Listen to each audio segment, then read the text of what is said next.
देवकी यशोदा के आँखों के तारे मुरली बजाए जमुना किनारे।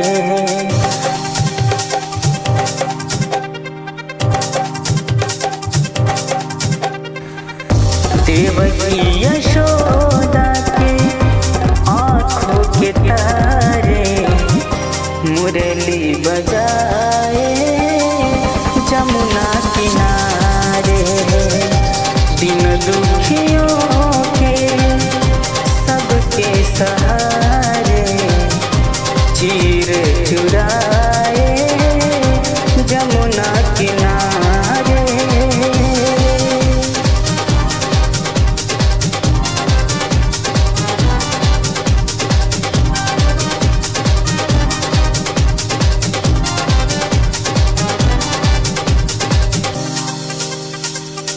जिसने भी तुमको दिल से बुलाया मेरे श्याम दौड़ा दौड़ा तू आया।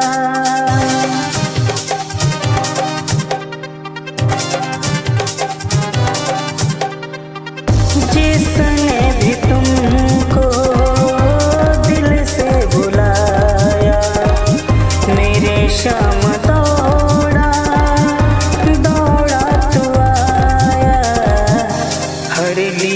दुख सब काज सवारे मुरली बजाए जमुना किनारे। दिन दुखियों के सबके सहारे चीर चुराए जमुना किनारे।